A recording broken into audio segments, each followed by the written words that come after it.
آپ اگر کسی مسجد کے مکتب میں پڑھا رہے ہیں، آپ اگر کسی گاؤں کے دیہات کے چھپر میں چلنے والے مکتب کو سمجھ رہے ہیں، پڑھا رہے ہیں، تو میرے محترم علماء آپ یہ مت سمجھیے گا کہ آپ معمولی کام کر رہے ہیں، آپ محاذ جنگ پر ہیں، اور آپ انشاءاللہ چند بچوں کو مرتد ہونے سے اور ان کی نسلوں کو ارتداد سے بچا رہے ہیں۔ معمولی کام نہیں ہے۔ افسوس، ہمارے بہت سے حفاظ قرآن، ہمارے بہت سے علماء، ان کا دل ٹوٹا رہتا ہے، وہ سوچتے ہیں کہ ہم کیا کر پائیں، مکتب میں پڑھا رہے ہیں، ان کو کسی کو بتاتے ہوئے شرم آتی ہے کہ ہم مکتب میں پڑھا رہے ہیں، ان کا دل ٹوٹا رہتا ہے، ان کو احساس رہتا ہے کہ زمانہ ہماری قدر نہیں کر رہا، ان کو اپنی غربت کا خیال رہتا ہے۔ میں جانتا ہوں ان میں سے اکثر کو اپنے مہینے کے آخر میں گھر کے خرچے چلانے مشکل ہوتے، ان کی بیویاں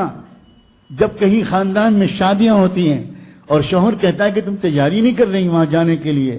بیوی کہتی ہے نہیں میں تو کوئی بہانہ کر دوں گی، میں تو نہیں جاؤں گی۔ تو کیوں نہیں جاؤ گی، اتنا قریبی رشتہ ہے؟ تو وہ کہتی ہے نہیں چھوڑیے، ہٹائیے، نہیں کیا بات ہے، اب میں آپ کو کیا بتاؤں، وہ تو ذرا مالدار لوگ ہیں، ان کے ہاں تو بڑے اچھے اچھے تحفے لے کے لوگ آئیں گے، اب میں کہاں سے اچھی ساڑی اور چوڑیاں اور بندے لے کر جا سکوں گی، میں کوئی بہانہ بنا دوں گی، آپ فکر نہ کیجیے۔ شوہر کی آنکھ میں آنسو آتے ہیں اور وہ چپ چاپ کہیں سے قرض لے کر آتا ہے اور بیوی سے کہتا ہے کہ نہیں تم جاؤ، میں انشاءاللہ قرض ادا کر دوں گا۔ کسی کو کیا معلوم کہ ہمارے لاکھوں اساتذہ اس غربت کی زندگی گزار رہے ہیں، لوگوں کو نہیں خبر۔ اے لوگوں، ان علماء کو حقیر مت سمجھو، اے لوگوں ان مکاتب المدارس کے اساتذہ کو حقیر مت سمجھو، یہ نہ ہوتے تو اس ملک میں کلمہ پڑھنے والے نہ ملتے۔ اور اے اساتذہ حقیر مت سمجھنا، تم اللہ کے رسول کے سپاہی ہو، تم اللہ سے کہو کہ اللہ زمانہ ہماری عزت نہیں کرتا، نہ کرے، آپ تو کم سے کم اپنی نظروں سے مت گرائیے۔